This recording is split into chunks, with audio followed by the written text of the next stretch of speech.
Namaskar, hello, and a very warm welcome to this 5-day, 5-hour online live interactive series.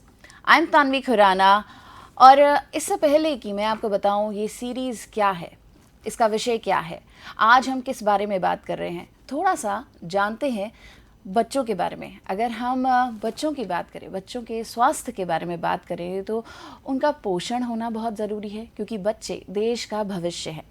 उनकी जो बीमारियां हैं, अगर किसी को भी कोई बीमारी हो तो उसकी अर्ली डिटेक्शन कितनी ज़रूरी है। ये जो पूरा कार्यक्रम है ये ओपन टू ऑल है, फ्री टू ऑल है। चाहे आप अभिभावक हैं, आप शिक्षक हैं, आप स्पेशल एजुकेटर हैं, आप प्रिवेंटिव हेल्थ केयर हैं, कोई भी स्टेक होल्डर इस कार्यक्रम से जुड़ सकता है, अपनी बातचीत हम तक पहुंचा सकता है। आज हम बच्चों के बारे में बातचीत करेंगे, कैसे हम उन्हें पोषण अच्छा दे सकते हैं, कैसे उनका भविष्य सुधार सकते हैं, कैसे एक सेफ़, एक इंक्लूसिव एनवायरनमेंट दे सकते हैं, जिस स्कूल में वो जाते हैं वो उन्हें सुरक्षित लगे। हम ये एश्योर कर सकते हैं, चाहे आप गांव में रहते हैं, चाहे आप शहर में रहते हैं, चाहे आपके आसपास किसी भी तरह का बैकग्राउंड है, किसी भी तरह का कल्चर है, आप कोई भी भाषा बोलते हैं, ये पूरा कार्यक्रम इंक्लूसिव है। हर एक बच्चा इम्पॉर्टेंट है और प्रायोरिटी पे रखा जाएगा। आज का जो हमारे इस पूरे ट्रेनिंग सीरीज़ का जो थीम है वो है promoting healthy lives, preventing deficiencies, diseases and developmental delays, जिसे हम कहेंगे स्वस्थ जीवन को बढ़ावा देना, पोषण संबंधी कमियों, रोगों एवं विकासात्मक विलंब की रोकथाम।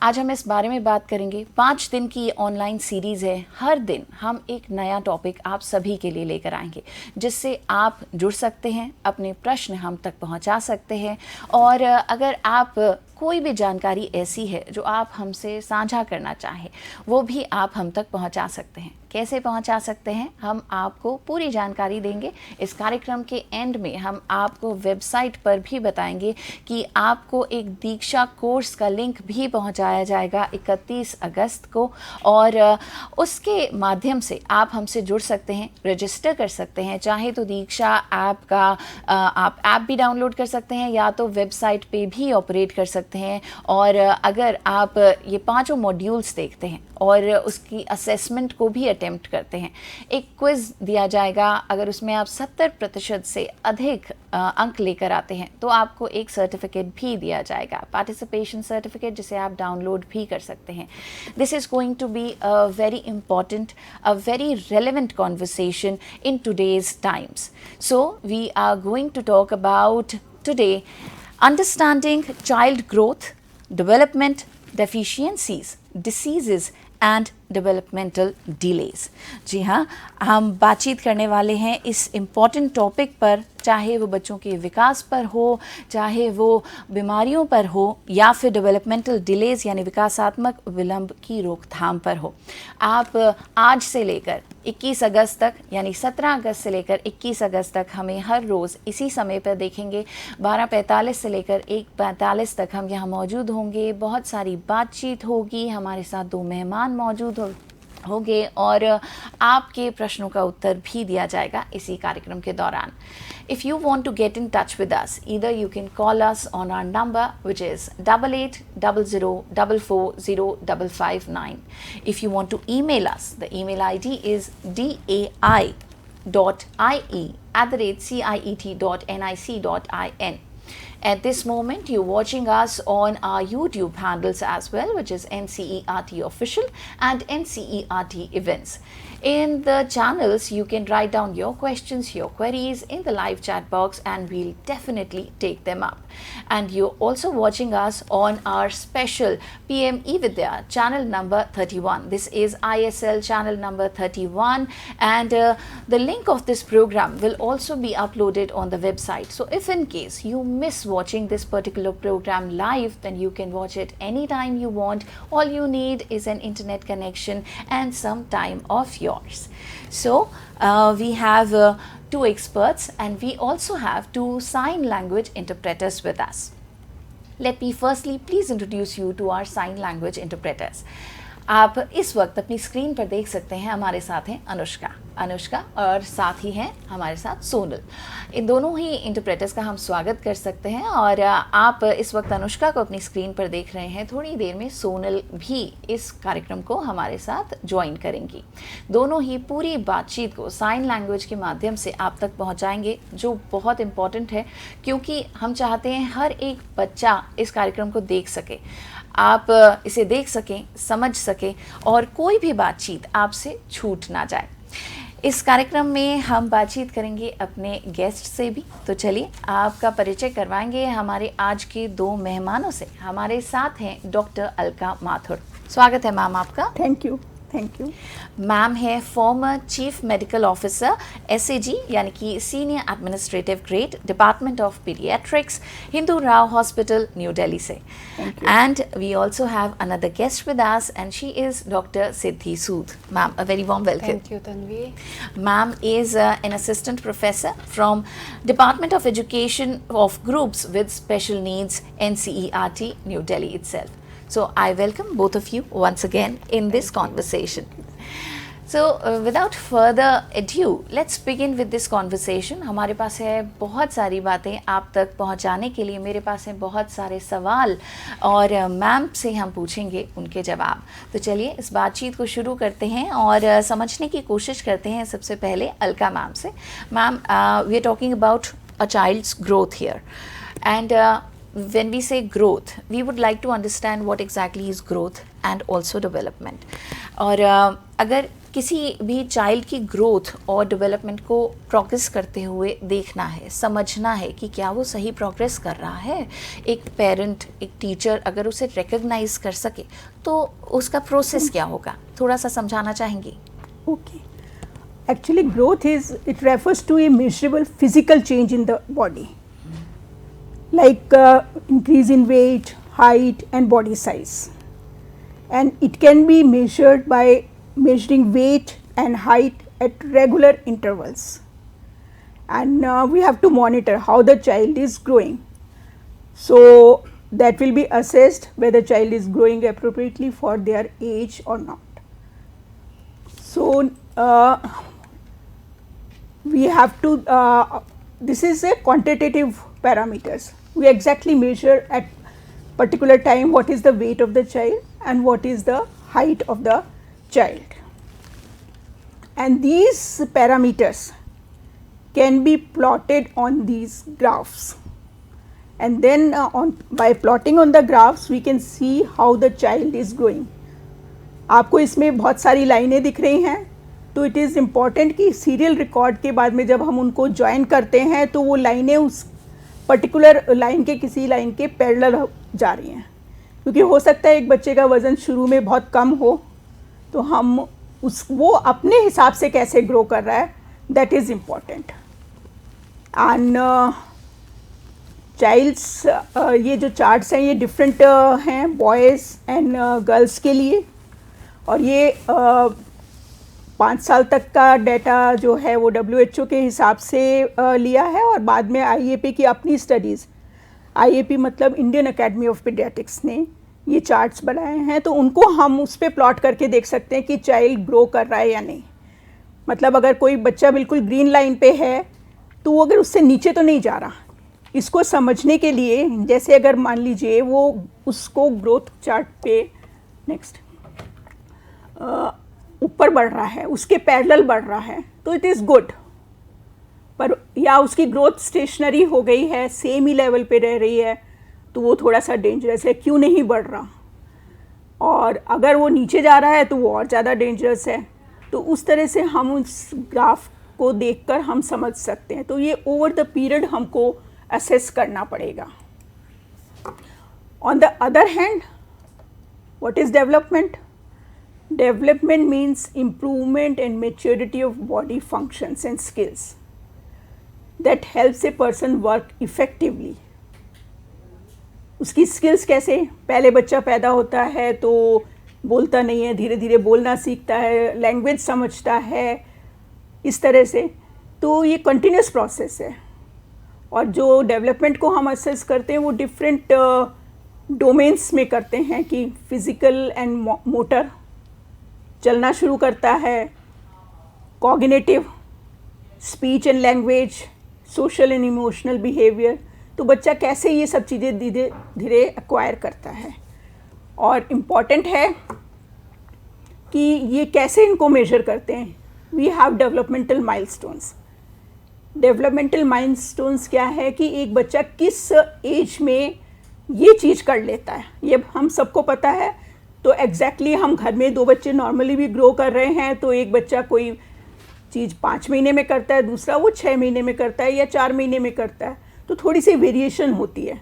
पर हम देखते हैं कि वो उस पर्टिकुलर एज पे उसने वो वाली एक पर्टिकुलर डेवलपमेंट उसकी हो गई या नहीं, तो उसको हम डेवलपमेंटल माइलस्टोन्स से करते हैं। और ये फर्स्ट 22 ईयर्स में 80% of growth happens, it is very important. तो अर्ली स्टेज जो है वो भी बहुत इंपॉर्टेंट है, जबकि sensory, thinking and language skills develop most rapidly. एक इम्पॉर्टेंट बात है, ग्रोथ एंड डेवलपमेंट हम इकट्ठा यूज़ करते हैं, but they are not interchangeable. ये साथ के साथ एक तरह से हम देख सकते हैं कि ग्रोथ क्वांटिटेटिव है, कितना बढ़ गया बच्चा, कैसे फिजिकली बढ़ रहा है। क्वालिटेटिव जो है, कैसे वो उसमें चेंजेस और आ रहे हैं, उसकी स्किल्स कैसे डेवलप कर रही है। दोनों साइमल्टेनियसली चीज़ें होती हैं, तो इसलिए हम उनको एक साथ देखते हैं और क्लोजली लिंक्ड हैं। मतलब growth and development, they are closely linked. और different stages of growth and development होता है। बच्चा कंटिन्यूसली बढ़ रहा है, हाइट वेट में भी बढ़ रहा है, डेवलपमेंट भी हो रही है, पर कुछ पीरियड्स में डेवलपमेंट ज़्यादा तेज़ी से होती है। जैसे अर्ली स्टेज में मैंने कहा 22 ईयर्स तक बच्चे का ब्रेन 80% डेवलप हो जाता है। उसके बाद स्टिमुलेशन मिलने से उसकी और डेवलपमेंट्स वगैरह होती हैं। तो first 2 to 3 years are important, and then again जब प्यूबर्टी होती है, बच्चों में बदलाव आते हैं, उस समय का फेस जो है वो भी एक ज़्यादा फास्ट ग्रो करता है। तो ये इस तरह से हम कह सकते हैं कि ग्रोथ एंड डेवलपमेंट आपस में रिलेटेड भी है, but they are different things. बिल्कुल। Thank you so much, ma'am, for letting us know about how growth and development go hand in hand, but they are interchangeable. आपने एक chart के माध्यम से हमें ये भी समझाया कि कैसे हर बच्चे की हर स्टेज पे ग्रोथ और डेवलपमेंट अलग अलग होती है, और किसी भी तरह की डेवलपमेंट अगर किसी बच्चे को आपस में कंपेयर नहीं करना चाहिए, और हर बच्चे की ग्रोथ अपने हिसाब से होती है, और होपफुली एज के हिसाब से सही होती है। Okay, you also mentioned about developmental milestones. So Siddhi ma'am, we would like to know more about developmental milestones from you. What exactly do we understand by developmental milestones? Although ma'am has given a little brief about it, but we would also like to understand how do a child's natural abilities and everyday experiences, either at home or school or even community, shape their overall development? Sure. Thank you, Tanvi. Developmental milestones की अगर हम बात करें तो जैसे doctor Alka ने भी अभी बताया, मैं इसकी शुरुआत करती हूँ माइलस्टोन्स से। जब भी हम रोड ट्रैवल पर निकलते हैं, तो इस रोड ट्रैवल पर जाते हुए हमें कई बार माइलस्टोन्स मिलते हैं। इवन हम अपने सफ़र का अंदाज़ा भी इसी उससे लगाते हैं कि हमने कितना डिस्टेंस कवर कर लिया और कितना डिस्टेंस हमारे पास बचा हुआ है। इसी बात को आप एप्लीकेबल कर लीजिए चाइल्ड डेवलपमेंट पर। हर एक बच्चे का एक माइलस्टोन होता है डेवलपमेंट का, जिसको एक स्टैंडर्ड चार्ट के मीडियम से एक्सपर्ट्स जो हैं वो उसका एनालिसिस कर पाते हैं, असेसमेंट कर पाते हैं कि एक पर्टिकुलर एज पर जो चाइल्ड है वो वहाँ तक पहुँचा या नहीं पहुँचा, उसके अंदर वो स्किल्स आई या नहीं आ पाई। इसका पूरा असेसमेंट वो एक चार्ट के मीडियम से करते हैं। ये जो डेवलपमेंटल माइलस्टोन्स होते हैं, इन्हें हम कई तरह से असेस कर सकते हैं। जैसे चाइल्ड जो है उसका प्ले बिहेवियर कैसा आ रहा है, उसका कम्युनिकेशन कैसा है, उसका बिहेवियर ओवरऑल जो एक्सपेक्टेड बिहेवियर रहता है वो किस तरह से आ रहा है। ये सभी चीज़ें हमें हेल्प करती हैं इस बात के असेसमेंट के लिए कि चाइल्ड ने डेवलपमेंटल माइलस्टोन को अटेन किया या नहीं किया। इन डेवलपमेंटल माइलस्टोन्स को अब हम एक चार्ट के मीडियम से या एक टेबल के मीडियम से देखने का और समझने का प्रयास करते हैं। ये बहुत ही ब्रीफ टेबल यहाँ पर दिया हुआ है। एनालिसिस टेबल बहुत एक्सपैंडेड होता है जिसको एक्सपर्ट्स रेफर करते हैं। डेवलपमेंटल माइलस्टोन्स में सबसे पहले अगर हम देख रहे हैं तो ये है 2 मंथ्स का। 2 मंथ्स में फॉर एग्जांपल दिया हुआ है कि ग्रॉस मोटर और फाइन मोटर स्किल्स में डेवलपमेंट होता है, तो बच्चा जो है वो अपने हैंड को लिफ्ट कर सकता है। इसी के साथ साथ जब अगर हम उसकी लैंग्वेज डेवलपमेंट की बात करते हैं तो कूइंग जो है वो स्टार्ट हो जाती है। ऐसे ही आप देख सकते हो 1 ईयर के डेवलपमेंट में, तो 1 ईयर के डेवलपमेंट में आप ये समझिए कि उसकी ग्रॉस मोटर डेवलपमेंट में एक सबसे बड़ा पड़ाव आता है कि वो किसी भी चीज़ को होल्ड करके खड़ा होकर और चलने की कोशिश करता है। वहीं अगर फाइन मोटर स्किल्स की बात करते हैं तो अगर आप उसे ब्लॉक्स दे दीजिए तो वो कम से कम 2 या 3 ब्लॉक्स जो है वो एक के ऊपर एक लगा सकता है। इसी तरह से उसके लैंग्वेज डेवलपमेंट पे अगर आप जाएंगे तो आप देखेंगे कि 1 to 3 वर्ड्स जो है वो एट अ स्ट्रेच फ्लो में बोलने की कोशिश कर लेता है। ऐसे ही अगर आप आगे बढ़ते जाएंगे तो हर एक ईयर पर कुछ एक मंथ्स में ये डेवलपमेंटल माइलस्टोन्स जो हैं वो अटेन होते जाते हैं। ये न केवल मोटर स्किल्स पर या लैंग्वेज पर होते हैं बल्कि साथ साथ सोशल स्किल्स भी इसमें शामिल रहती हैं। वो सोशल स्किल्स इमोशनल फॉर्म में भी हो सकती हैं और कॉग्निटिव फॉर्म में भी हो सकती हैं। फॉर एग्जांपल, चाइल्ड है, आपने उसकी तरफ देखा, उसने स्माइल किया, that is a social cognitive development जो कि 2 मंथ्स या 3 मंथ्स के स्टेज पर आ जाता है। So these are considered to be as developmental milestones.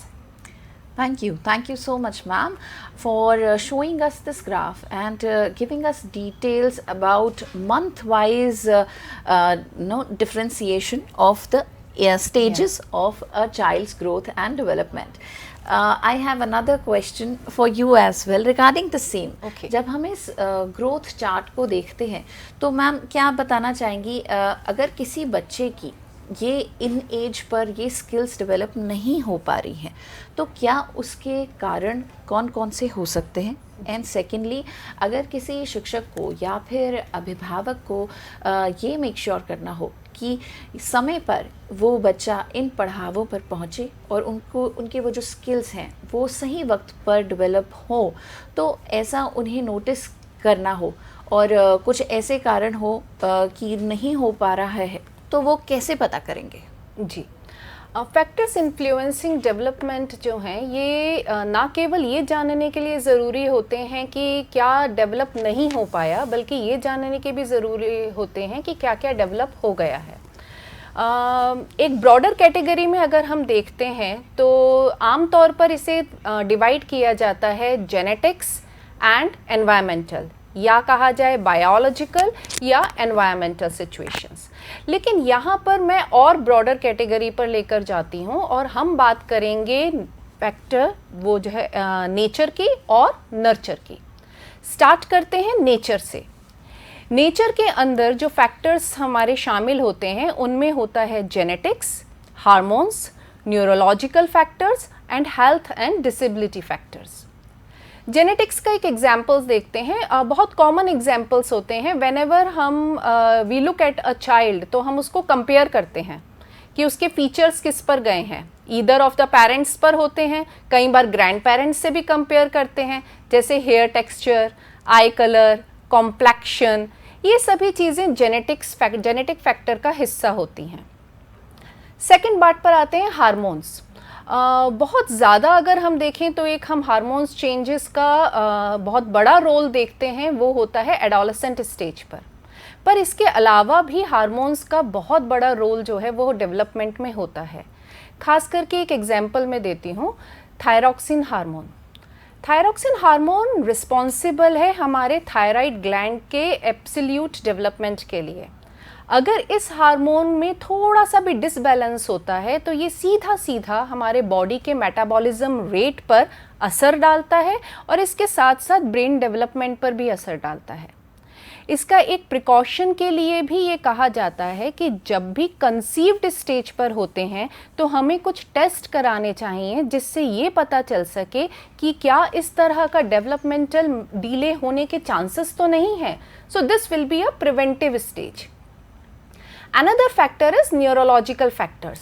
इसको आम तौर पर अगर हम कहें तो एक ब्रेन में वायरिंग किस तरह से फंक्शन कर रही है उस चीज़ को न्यूरोलॉजिकल फैक्टर के तौर पे देखा जाता है. जैसे डिसीजन लेने की स्पीड क्या है, सोचने की स्पीड क्या है, how you are able to control the emotions. अगर आप इन चीज़ों को ऑब्जर्व करते हैं चाइल्ड के अंदर देन आप उसके न्यूरोलॉजिकल फैक्टर को बैलेंस कर सकते हैं. Next one is health and disability. कई बार बच्चों में हम ये देखते हैं कि बहुत ही जब छोटा बच्चा होता है तो उसमें किसी ना किसी तरह की इलनेस जो है वो हम देखते हैं और ख़ास तौर पर ये 5 से 6 साल तक कुछ कंटिन्यूस चलती हैं. जैसे ब्रीदिंग ट्रबल्स, इन्फेक्शंस जल्दी हो जाना, ये सब जो हैं वो हेल्थ और डिसेबिलिटी के कैटेगरी में आते हैं. एक और चीज़ मैं आपको एग्जांपल दूं, आजकल बच्चों में बहुत कॉमन देखने में आ रहा है, that is juvenile diabetes. Again ये हमें इसके लिए लेकर जाता है कि किस तरह से हेल्थ और डिसेबिलिटी जो हैं वो एक फैक्टर हो जाते हैं चाइल्ड के डेवलपमेंट में. नेक्स्ट बात करते हैं, ये तो हुई नेचर की बात. नेक्स्ट बात करते हैं नर्चर की. Nurture is completely related to the environmental factors. अब ये एनवायरमेंटल फैक्टर्स अलग अलग तरह से आते हैं. जैसे अगर हम बात करें, पहला nutrition and sleep. Balanced diet अगर बच्चे को मिलती है उसका डेवलपमेंट बेहतर होता है. अगर कम से कम 8 आवर्स की स्लीप उसे मिलती है उसका डेवलपमेंट बेहतर होता है. अगर ऐसा नहीं होता तो आपको बच्चे के चेहरे से ही समझ में आना लग जाएगा कि वो कितना थका हुआ है. तो इन चीज़ों की तरफ ध्यान देना. सेकेंड बात आती है फैमिली एंड पेरेंटिंग. आजकल के अगर उसमें हम देखें तो अगर न्यूक्लियर फैमिलीज़ हमें ज़्यादा देखने को मिलती हैं, अब उसमें हम कितना ध्यान बच्चे पर दे पा रहे हैं ये पूरी तरह डिपेंड करता है बच्चे के डेवलपमेंट पर. इसका मैं एक तरीका बताती हूँ. वंस इन अ डे अगर हम बच्चे के साथ बैठकर या पूरी फैमिली एक साथ बैठकर अगर खाना खाए तो उससे इमोशनल अटैचमेंट बहुत अच्छा होता है. So this is going to help the child to develop and being emotionally attached with the family members. Then socio economic status. Socio economic status की वजह से ये भी होता है कि किस तरह की हाउसिंग फैसिलिटी उसे मिल रही है, प्रॉपर मेडिकल केयर मिल पा रही है या नहीं, या लर्निंग के लिए, सीखने के लिए जिन तरह के टूल्स की उसको ज़रूरत है, मटेरियल की ज़रूरत है, वो उसे मिल पा रहे हैं या नहीं. देन नेक्स्ट आती है कैटेगरी एजुकेटर्स एंड पीयर्स की. Very important for the teachers. In a classroom how you are dealing with a child, आप उसके डेवलपमेंट को किस तरह से देख पा रहे हैं. अगर कहीं ना कहीं वो कहीं लैक कर रहा है तो क्या हम ही तो उसकी लैक पुलिंग नहीं कर रहे हैं. These all things are very important in a classroom. इसके साथ साथ अगर हम उन्हें पीयर्स के साथ जोड़ देते हैं तो ये भी एक बहुत अच्छा काम करता है उनके सोशल डेवलपमेंट के लिए. So these are the factors which are responsible for child development. Great. Okay, so we have now understood that what are developmental milestones. We have understood that what are the factors that affect a child's development and growth, and how a teacher or a parent or a guardian can understand the signs that why is the child not growing according to his or her age. Moving further in this conversation, we have a lot to discuss and I am very excited about it. So Alka ma'am, my next question is to you. हम समझना चाहेंगे आज के हमारे topic में सिर्फ deficiencies नहीं हैं, डिसीज़ेस भी हैं और डेवलपमेंटल डिलेज भी हैं. तो डिसीज़ेस की अगर हम बात करें तो मैम क्या बता सकते हैं इस एज, इन स्टेज पर कौन सी वो बीमारियां हैं जो बच्चों को हो सकती हैं, और साथ ही साथ वो जो बीमारियां हैं वो एक बच्चे की हेल्थ पर, स्वास्थ्य पर और जो उनकी लर्निंग एबिलिटीज़ हैं उन पर कैसे असर कर सकती हैं, क्या प्रभाव उसका हो सकता है, क्या कॉन्सिक्वेंसेस हो सकते हैं. ओके, सबसे पहले डिजीज़ को समझने से पहले हमें समझना पड़ेगा कि व्हाट इज़ हेल्थ. तो WHO ने, वर्ल्ड हेल्थ ऑर्गेनाइजेशन ने डिफ़ाइन करा है, it is a state of complete physical, mental and social wellbeing. and not merely the absence of disease or infirmity. On the other hand, disease is what? It is a state when functioning of one or more of the organs or systems of the body is adversely affected, causing various signs and symptoms which affect the child or person. And here I would like to say that it is very important to prevent them, early screening and then management. We can group these diseases into different categories because we have a number of diseases, we cannot just count them. So, we have a group of congenital and genetic disorders. Examples of congenital birth defects, neural tube defects, congenital heart disease, which are present from the time of birth only. Then we have some disorders which we get from the family, like thalassemia, sickle cell disease, या similar type of disease, hemophilia, etc. तो ये हमारे congenital कुछ defects होते हैं जो congenital and genetic disorders हैं. Next is communicable diseases. Communicable diseases कौन सी हैं? जो कि हमें different organisms से मिलती हैं, जैसे बैक्टीरिया है, वायरस है, फंगल है, पैरासाइट्स है, और वो जैसे किसी को कहते हैं ना फ्लू हो गया, वायरल फीवर हो गया, तो ये डिफरेंट ऑर्गेनिजम्स हैं जो कि फैलाते हैं. और उसमें सबसे इम्पॉर्टेंट बात है, हमें एक दूसरे से हो सकती है. अगर किसी को वायरल इन्फेक्शन हो रहा है तो दूसरे को इन्फेक्शन होगा, जो कि हमने देखा ना, हाँ घर में एक बार किसी को रनिंग नोज हो गया, कोल्ड इन्फेक्शन हो गया, वायरल फीवर हो गया, तो बाकी लोगों को भी होगा. तो ये एक से दूसरे को हम डायरेक्टली या इनडायरेक्टली पहुंचाते हैं. दूसरा हमारा आ जाता है ग्रुप ऑफ डिजीज़ेस, जिसको हम कह सकते हैं कि नॉन कम्युनिकेबल डिजीज़. आजकल नॉन कम्युनिकेबल डिजीज़ेस बढ़ रही हैं काफ़ी कुछ. हम कम्युनिकेबल डिजीज़ेस को जहाँ कंट्रोल कर रहे हैं, नॉन कम्युनिकेबल डिजीज़ेस इंक्रीज़ हो रही हैं. जैसे मैडम ने भी बात करी डायबिटीज़ की, तो ये एक से दूसरे को नहीं होती हैं, पर इनमें काफ़ी मिक्स फैक्टर्स हैं. जेनेटिक है, physiological, environmental and behaviour factors. तो सबसे इम्पॉर्टेंट है कि हमारा लाइफस्टाइल वो इन डिजीज़ेस को अफेक्ट करता है. कुछ चीज़ें तो हम जो जेनेटिक हमें मिली हैं, जो हमें पेरेंट्स से मिली हैं, पर हम उसको काफ़ी कुछ मॉडिफाई कर सकते हैं अगर हमारा लाइफस्टाइल जो है उस पे हम कंट्रोल रखें, उसको अकॉर्डिंग टू द रिकमेंडेड चीज़ें करें. खाना पीना है, आपकी फ़िज़िकल एक्सरसाइज है, इन चीज़ों से काफ़ी कुछ इन नॉन कम्युनिकेबल डिजीज़ को हम कंट्रोल कर सकते हैं. उसके अलावा ये भी ग्रुप, एक और ग्रुप है जो कि न्यूट्रिशनल एंड डेफिशिएंसी डिसऑर्डर्स, जो हमारे खान पान के ऊपर निर्भर करता है. वो डायरेक्टली और इनडायरेक्टली हमको अफेक्ट करता है. ये भी हमारे कंट्रोल में, हम क्या खा रहे हैं, कैसा खा रहे हैं, बैलेंस डाइट ले रहे हैं या नहीं ले रहे हैं. एक खाना खा लेना ही अपनी इम्पॉर्टेंट नहीं है, क्या खा रहे हैं वो बड़ा इम्पॉर्टेंट है. तो अगर इनकी डेफिशिएंसीज होती हैं, या रेयर केसेस में ज़्यादा भी होता है, ज़्यादा खाना है, तो आजकल जो इम्पॉर्टेंट है ओबेसिटी, वो भी एक इम्पॉर्टेंट बात है. एक ग्रुप है न्यूरो डेवलपमेंटल डिसऑर्डर, जो कि हमने कहा, अभी मैडम ने भी बताया कि अगर डेवलपमेंट ठीक नहीं हो रही है तो भी हमें प्रॉब्लम आ सकती है. बिहेवियरल एंड कॉग्निटिव डिसऑर्डर्स, जो कि स्टडीज़ में भी आपकी जो है, बच्चा जब स्कूल में है, पढ़ने में भी उसको प्रॉब्लम आ सकती है. तो अगर हम अर्ली स्टेजेस पे इनको आइडेंटिफाई करें तो बहुत कुछ इम्प्रूव किया जा सकता है और मैनेज किया जा सकता है. Motor language, special intellectual, motor language etcetera.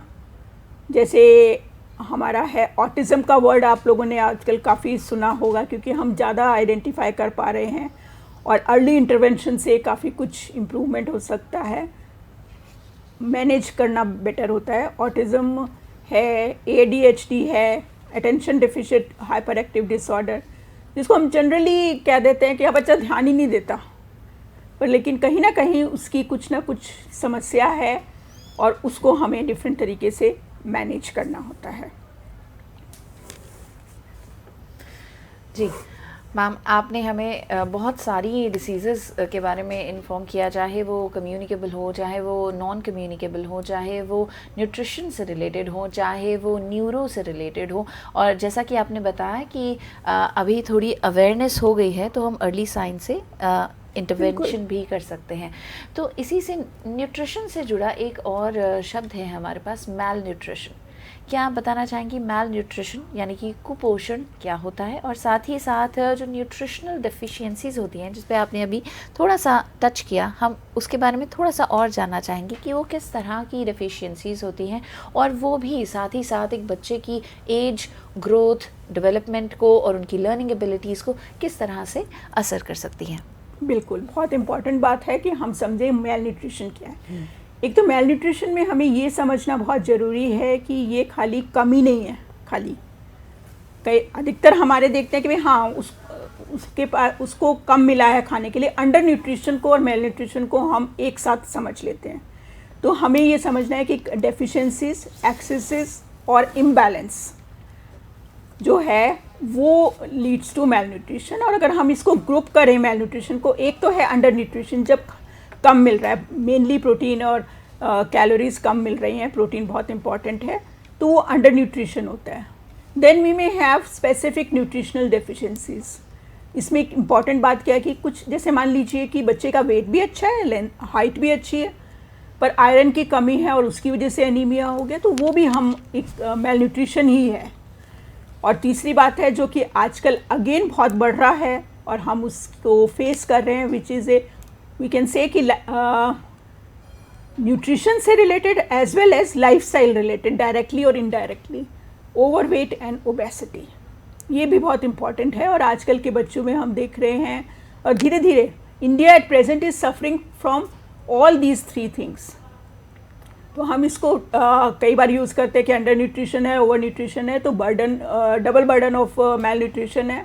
और अगर हम एग्जैक्टली बिल्कुल डेप्थ में जाएं तो it is triple male nutrition, कि अंडर न्यूट्रिशन भी है, एनीमिया का और बाकी और स्पेसिफिक न्यूट्रिएंट्स का, जैसे कि आयोडीन है या विटामिन ए है, विटामिन डी है, इन सब की कमी से होने वाली डिजीज़। और उसके बाद में एक्सेस भी है, कुछ लोगों में ओवरवेट और ओबेसिटी आर ऑल्सो इंक्रीजिंग। तो जो आपने इसको अगर हम इस तरह से अंडर न्यूट्रिशन को देखें तो आप समझ सकते हैं कि कुछ बच्चे जो हैं, पहला बच्चा जैसे इसमें हम देख पा रहे हैं नॉर्मल है, और कुछ में अगर कुछ पीरियड के लिए ही खाने पीने की कमी हुई है तो वो उसका वज़न जो है, वज़न तो एकदम से कम हो गया, हाइट तो नहीं कम होगी, तो वो बिल्कुल वेस्टेड सा दिख रहा है, दुबला पतला सा। कुछ में जब ये कमियां लॉन्ग टर्म रहती हैं तो वो क्या होता है कि स्टंटिंग हो जाती है, उसकी ग्रोथ, हाइट भी कम बढ़ रही है। कम तो हाइट नहीं होगी पर वो कम बढ़ रही है, तो धीरे धीरे वो स्टंटिंग हो जाता है। दैट मीन्स कि जो उसको न्यूट्रिशन नहीं मिल पा रहा वो एक लंबे पीरियड तक नहीं मिल पा रहा। और इसका बहुत पुअर इफेक्ट है अंडर न्यूट्रिशन का, including physical growth, brain and cognitive poor cognitive development and poor school performance, low energy। तो हम अगर स्कूल की बात करें तो वहाँ पे बड़ा इम्पॉर्टेंट है कि न्यूट्रिशन को भी ध्यान में रखा जाए। तो ये सारे फैक्टर्स हैं, इफ़ेक्ट्स हैं जो कि बिकॉज ऑफ अंडर न्यूट्रिशन हो सकते हैं। स्पेसिफिक न्यूट्रिशनल डेफिशिएंसीज के लिए हम इस न्यूट्रिशनल डेफिशिएंसीज के लिए हम अगर देखें तो vitamins and minerals are grouped as micronutrients.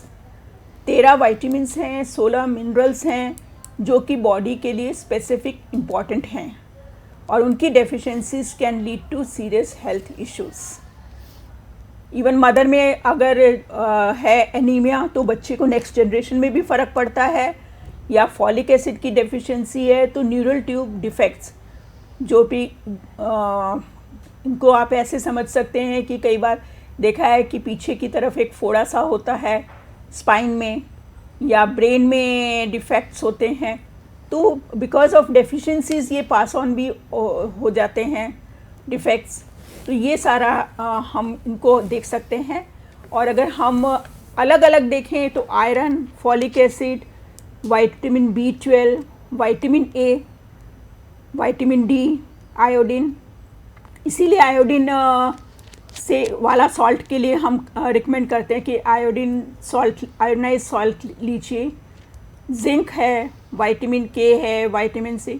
तो हर एक न्यूट्रिएंट जो है, हर एक जो माइक्रो न्यूट्रिएंट है वो इक्वली इम्पॉर्टेंट है। और काफ़ी जो विटामिन A डेफिशिएंसी है वो भी काफ़ी कम हो गई है, but still it is an issue. Okay ma'am, तो क्या हम कह सकते हैं जो बच्चे की ग्रोथ होती है वो एक मदर की वूम में ही स्टार्ट हो जाती है?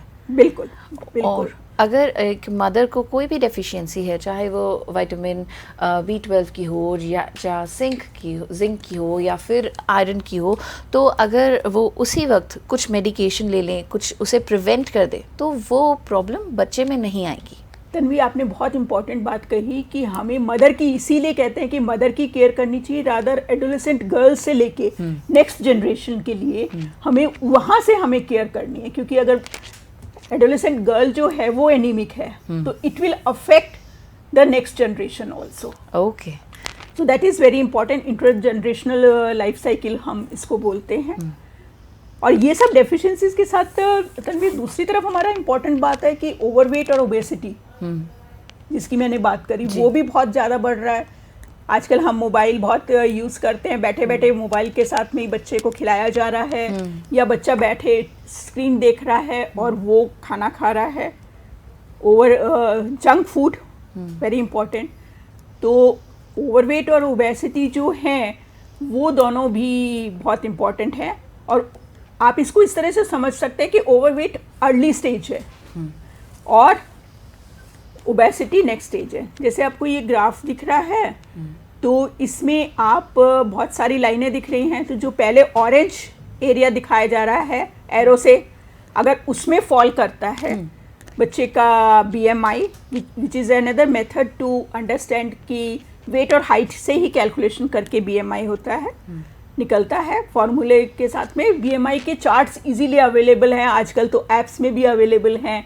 तो अगर किसी को घर में भी अपना BMI देखना है तो वेट और हाइट लेके उसमें एंटर करा, एज एंटर करा, BMI निकल जाता है।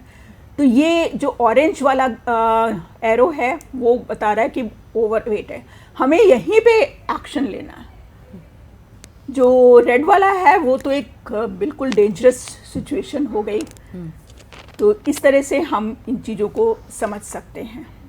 ओके, तो अर्ली डिटेक्शन और अर्ली प्रिवेंशन दोनों ही बेहद महत्वपूर्ण है, हम कह सकते हैं। हाँ, और जैसे हमने बताया मेलन्यूट्रिशन के प्रॉब्लम इश्यूज हैं, उसी तरह से ओवरवेट एंड ओबेसिटी के लिए पहले भी मैंने मेंशन करा, नॉन कम्युनिकेबल डिजीज़ भी ज़्यादा होती हैं, टाइप 2 डायबिटीज़, कार्डियोवैस्कुलर डिजीज़, और साइकोलॉजिकल इफ़ेक्ट्स होते हैं, impact on learning and quality of life.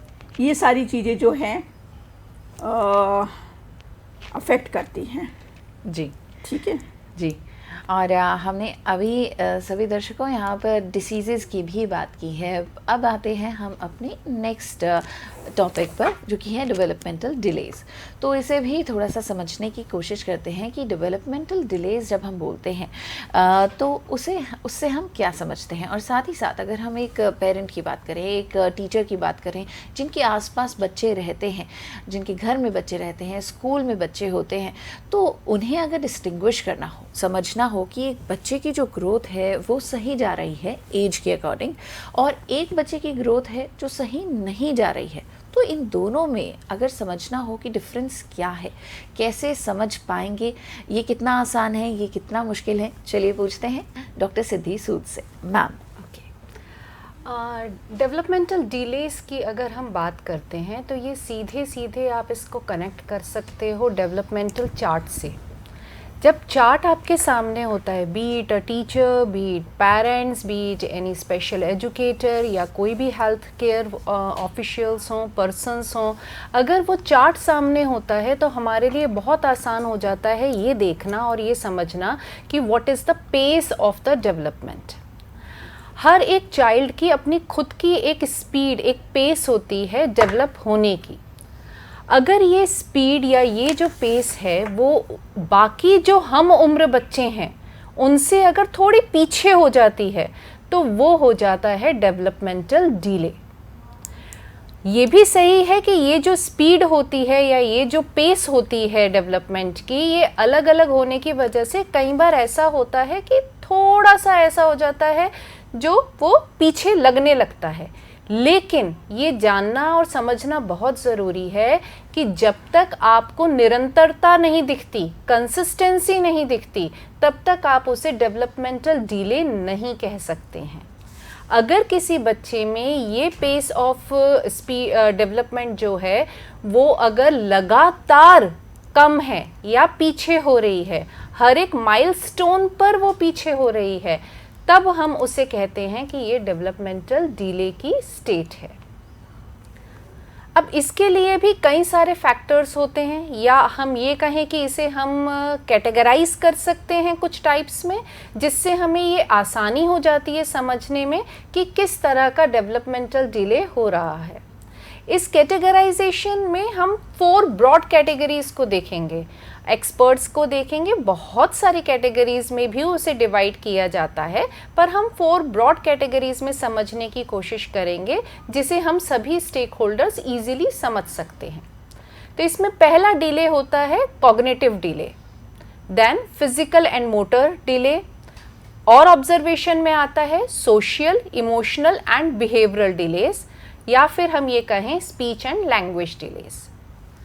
Cognitive delays की अगर हम बात करते हैं तो ये सीधा सीधा अफेक्ट करता है हमारे ब्रेन डेवलपमेंट में।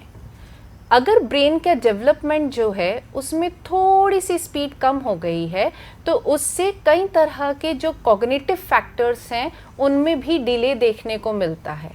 इसका एक बहुत आसान सा, एक बहुत सिंपल एग्जाम्पल मैं आपको बताऊं। कई बार आप बच्चे को अगर शेक हैंड करने के लिए बोलें या नमस्ते करने के लिए बोलें तो वो, कुछ बच्चे होते हैं एकदम से बात मानी और उन्होंने ग्रीटिंग्स जो हैं वो स्टार्ट कर दी, लेकिन कुछ बच्चों में यही चीज़ थोड़ा देर से स्टार्ट होती है। उसका सबसे बड़ा रीज़न है वो पहले ग्रीटिंग्स को समझने और प्रोसेस करने की कोशिश कर रहे हैं। जैसे ही वो उनकी प्रोसेस होती है वो उसको अपने बिहेवियर में ले आते हैं। So this is a kind of decision making thing which is related to the cognitive development. अगर यहाँ decision making में delay हो रहा है then that will be related to the cognitive delay. Next part अगर हम देखें so that is physical and motor. Physical and motor delays को हम सीधा सीधा gross motor muscle development और fine motor muscle development से ले सकते हैं। For example, एक बच्चा है, आपने उसके हाथ में पेंसिल दी, या ये कह लीजिए हम 2 बच्चों को एक साथ बिठाते हैं, एक बच्चे के हाथ में हमने पेंसिल दी और उसने उसे बड़ी फाइनली उसको पकड़ के रखा हुआ and started playing with it. दूसरे बच्चे के हाथ में आपने जैसे ही पेंसिल दी वो पकड़ तो रहा है लेकिन कहीं ना कहीं उसकी ग्रिप छूट रही है। इसका मतलब उसकी फाइन मोटर मसल्स जो हैं वो अभी उतनी स्ट्रॉन्ग नहीं हो पाई हैं जिससे वो उस पेंसिल को ग्रिप कर सके। ऐसे ही ग्रॉस मोटर मसल्स की अगर हम बात करते हैं तो जैसे हम चल रहे हैं, स्टेप्स ले रहे हैं, जंप कर रहे हैं, ये सभी ग्रॉस मोटर से रिलेटेड होती हैं। आपने कई बार ये ऑब्ज़र्व किया होगा कि कोई बच्चा जो है वो 1 साल में चलने की कोशिश करने लगता है, 1 ईयर 2 मंथ्स का होता है और वो अच्छे से उसकी जो विदाउट होल्डिंग एनीथिंग वो चलने लगता है। इसी तरह से लेकिन आपने ये भी ऑब्ज़र्व किया होगा कि कोई बच्चा 1.5 साल तक हो जाता है फिर भी वो पकड़ पकड़ के ही चल रहा होता है। इसका मतलब वहाँ डेवलपमेंटल डिले है। थोड़े टाइम के बाद वो, उसका डर जैसे ही ख़त्म होगा वो अपना हाथ छोड़ेगा और धीरे धीरे करके स्टेप्स लेगा, लेकिन इसके लिए इंटरवेंशन की नीड रहेगी। अब हम आते हैं 3rd कैटेगरी पर। वो 3rd कैटेगरी है हमारी social, emotional and behavioural delays. जैसे ऐसा माना जाता है और डेवलपमेंटल माइलस्टोन्स भी कहते हैं कि 1 ईयर के टाइम पर बच्चे को स्ट्रेंजर को देखकर एंग्जाइटी होती है। ये डेवलपमेंटल माइलस्टोन के अकॉर्डिंग है। लेकिन अगर ये एंजाइटी कंटिन्यू रहती है और बच्चा उस एंजाइटी को कंट्रोल नहीं कर पा रहा, 2 इयर्स हो गए, 3 इयर्स हो गए, और बच्चा जो है वो स्ट्रेंजर्स के सामने आते ही एंजाइटी में चला जाता है, तो यहाँ हो जाता है उसका सोशल इमोशनल डेवलपमेंटल डिले। इसको भी इंटरवेंशन से हम सुधार सकते हैं, जैसे फ्रीक्वेंट सोशल गैदरिंग्स में लेना, जो इनसे मिल रहे हैं उनको भी ये बताना कि थोड़ा धीरे धीरे इस बच्चे की तरफ आप मिलने जुलने का कदम बढ़ाइए, तो ये आपके साथ घुलना मिलना शुरू कर देगा। तो ये चीज़ भी डेवलपमेंटल डिले में हमें समझनी होती है। And last but not the least, speech and language delays. For example, ऐसा कहा जाता है कि 2.5 ईयर्स तक का जो है डेवलपमेंट में बच्चा अच्छे से बोलने लगता है, काफ़ी कुछ अपनी बातों को वो कम्युनिकेट करने लगता है। लेकिन एक पेरेंट्स जो हैं वो डॉक्टर के पास पहुँचे, ये 2.5 ईयर्स का हो गया, अभी तक तो बोलना ही नहीं शुरू कर रहा। तो डॉक्टर क्या करता है, सबसे पहले असेसमेंट करेगा। वो असेसमेंट में पूछेगा, हियरिंग ओके? पेरेंट्स ने कहा ओके। अच्छा, आप जो इंस्ट्रक्शंस देते हो क्या फॉलो करता है? जी हाँ, बिल्कुल फॉलो करता है। अच्छा, अगर आप उसके पास ना भी हो और दूर से आवाज़ दो, क्या आपकी आवाज़ सुनने पर आ जाता है? जी हाँ, आ जाता है। तो डॉक्टर कहेगा चिंता मत करिए, थोड़े दिन टाइम उसे और दीजिए, 2-3 मंथ्स में अपने आप बोलने लग जाएगा। सो होगा क्या, पेरेंट्स को लगता है डिले हुआ, but this is not a delay, because medical science भी कहती है कि 3 इयर्स 3.2 इयर्स तक का टाइम हमें बच्चे को देना चाहिए। हाँ, उसके बाद भी अगर हमें ये देखने को मिलता है, then we need to take some intervention in that. So those will be the part of different categorizations of developmental delays. So can we say ma'am कि पेरेंट्स को अपने बच्चे को कभी भी दूसरों के बच्चों से कंपेयर नहीं करना चाहिए? ओके और टीचर्स को और पेरेंट्स को 24/7 एटलीस्ट कुछ सालों तक अलर्ट रहना चाहिए, और ऐसे कोई साइंस मिले तो घबराना नहीं चाहिए और जी पेशेंटली उनसे डील करना चाहिए. बिल्कुल. ओके क्या मैम आप हमें डेवलपमेंटल डिले और डेवलपमेंटल डिसेबिलिटी के थोड़ा सा डिफ्रेंसिएशन समझाना चाहेंगी? बिल्कुल. ऐसा होता है, जैसे जो अभी मैंने एग्जाम्पल दिया उसमें अक्सर जो है अवेयर जो पेरेंट्स होते हैं उनका तुरंत इस बात पर जाता है ओह किसी तरह का डिसऑर्डर या डिसेबिलिटी तो नहीं है, लेकिन ऐसा नहीं होता. दोनों में डिफरेंस है.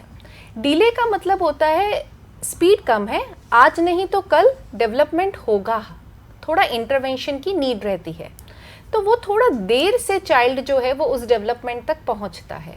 लेकिन जब हम डेवलपमेंटल डिसेबिलिटीज़ की बात करते हैं, that means this is a life long condition, और ये कंडीशन को हम थोड़ा सा कम कर सकते हैं या उसको बैलेंस कर सकते हैं with the help of certain interventions.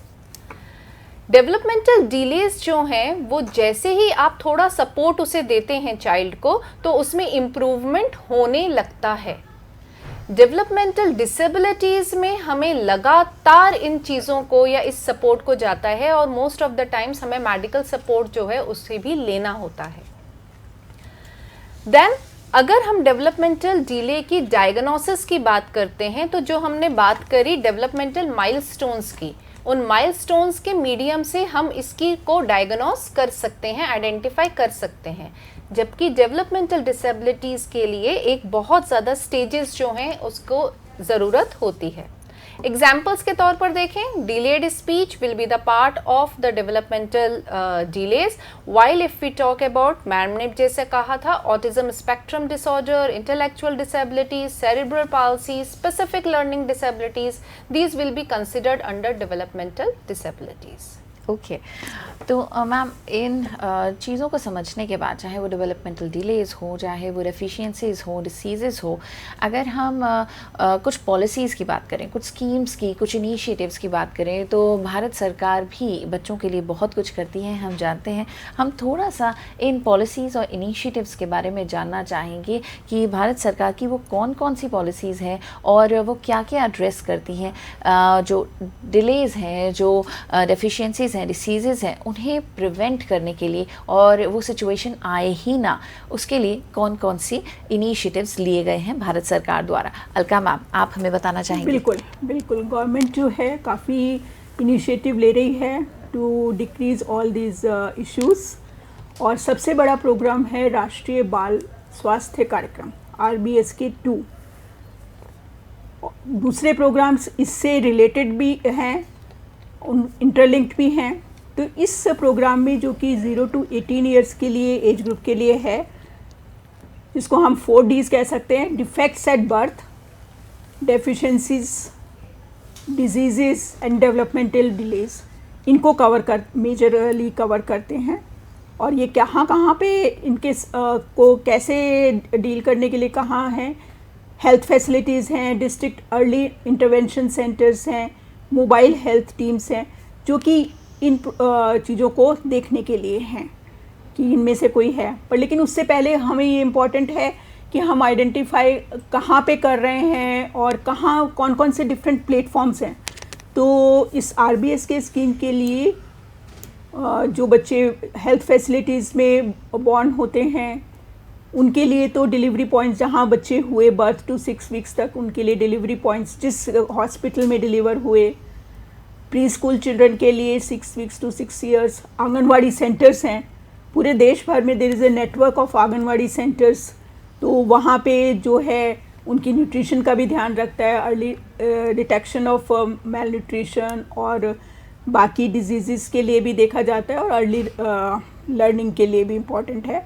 तो आंगनवाड़ी सेंटर्स हैं। और उससे 1st to 12th क्लास के बच्चों के लिए, जो कि एज ग्रुप आएगा 6 to 18 years, government and government aided schools. तो ये डिफरेंट प्लेटफॉर्म्स है जहाँ पे हम फोकस करते हैं। और मेन फोकस इस प्रोग्राम में है कि अर्ली डिटेक्शन, जैसे कि मैं भी बात कर रही थी कि अगर हम अर्ली डिटेक्ट करें तो इम्पॉर्टेंट है। और सिद्धि मैम ने भी कहा कि अर्ली आइडेंटिफिकेशन इज़ इम्पॉर्टेंट। तो इसमें मेनली फोकस है early identification, comprehensive management through, जो मैंने रेफरल नेटवर्क्स बताए कि कहाँ कहाँ बच्चों को भेजा जा सकता है। और इसमें स्पेशली इम्पॉर्टेंट है, फोकस किया गया है screen time and behavioural disorders also, जो कंसर्न्स हैं उनके लिए भी। तो ये क्योंकि आजकल एक इशू है मोबाइल या टीवी स्क्रीन टाइम, तो उनके ऊपर भी दिखा। तो ये डिफरेंट डेफिशिएंसी डिजीज़ इसके अंडर कवर्ड हैं, आइडेंटिफाइड हैं कौन कौन सी डिजीज़ कवर्ड हैं, डेवलपमेंटल डिलेज कौन से कवर्ड हैं, डिफेक्ट्स एट बर्थ। तो ये डिफरेंट डिजीज़ जो हैं, including specifically non communicable disease, क्योंकि हमने बार बार कहा कि नॉन कम्युनिकेबल डिजीज़ भी बढ़ रही हैं, डायबिटीज़, हाइपरटेंशन, तो ये सब भी बिकॉज ऑफ लाइफस्टाइल बढ़ रही हैं। तो इन सब को भी इस प्रोग्राम में इंक्लूड किया है। और अदर अगर मैं देखूं कि RBS के अलावा अदर रिलेटेड प्रोग्राम्स हैं जो कि आपस में कन्वर्जेंस भी किया हुआ है। मिशन सक्षम आंगनवाड़ी एंड पोषण, जिसको ICDS पहले बोलते थे। नेशनल हेल्थ मिशन, जिसमें कि न्यूट्रिशन रिलेटेड हेल्थ सर्विसेज हैं, इम्यूनाइजेशन है, health checkups and referral services हैं। देन प्रधानमंत्री पोषण शक्ति निर्माण, मिड डे स्कूल प्रोग्राम है, उसके बारे में हम सभी जानते हैं कि बच्चों को स्कूल में मिड डे मील दिया जाता है, वो भी न्यूट्रिशन की तरफ ध्यान रखने के लिए है। And it provides hot cooked meals in eligible government and non government organisations. Okay, so ma'am उसके अलावा 1 मिनट में नेशनल प्रोग्राम फिर और नॉन कम्युनिकेबल डिजीज़ के लिए अलग है। एनीमिया मुक्त Bharat, vitamin A supplementation and national iodine programme. तो ये सब डिफरेंट प्रोग्राम्स हैं और आपस में इनको कोऑर्डिनेट किया हुआ है। Thank you so much ma'am. Government की बहुत सारी पॉलिसीज़, बहुत सारी इनिशिएटिव्स के बारे में हमें बताने के लिए। तो आज हमने बहुत सारी चीज़ें डिस्कस की। Thanks to doctor Alka Mathur and to doctor Siddhi Sood. Thank you ma'am अपना टाइम देने के लिए, अपनी बातचीत हमारे सभी दर्शकों तक पहुंचाने के लिए। और जैसा कि हम जानते हैं, ये जो प्रोग्राम है, ये लाइव इंटरैक्टिव सीरीज़ है, सिर्फ एक शहर के लिए नहीं है, एक सेट ऑफ स्टूडेंट्स के लिए नहीं है, एक कल्चर के लिए, एक बैकग्राउंड के लिए नहीं है, पर पूरे देश के लिए है, पेरेंट्स के लिए, टीचर्स के लिए और हर एक स्टेक होल्डर के लिए है, जिसके लिए ये हम प्रोग्राम कर रहे हैं। और आई रियली होप आपको ये इन्फॉर्मेशन इम्पॉर्टेंट और रेलेवेंट भी लगी होगी। अब हमारे पास और समय नहीं है तो हम इस बातचीत को यहीं समाप्त करते हैं, पर कल हम ठीक 12:45 पर फिर हाजिर होंगे, लेकर आएंगे अपने दूसरे दिन का विषय और हम बातचीत करेंगे न्यूट्रिशनल डेफिशिएंसीज पर, प्रिवेंशन एंड हेल्थी ग्रोथ पर। जाने से पहले धन्यवाद करना चाहेंगे हम अपनी साइन लैंग्वेज इंटरप्रेटर्स को भी, जिन्हें आपने अपनी स्क्रीन पर देखा और पूरी बातचीत उन्होंने साइन लैंग्वेज के माध्यम से आप तक पहुंचाई। Thank you so much Sonal and Anushka. और इसी के साथ हम अपना ये कार्यक्रम पूरी सीरीज़ 5 दिन तक जारी रखेंगे और उम्मीद करेंगे कि आप अपने प्रश्न भी हम तक पहुंचाते रहें। Thank you so much, have a great day ahead. I am Tanvi Khurana and now I will take a leave of you. नमस्कार।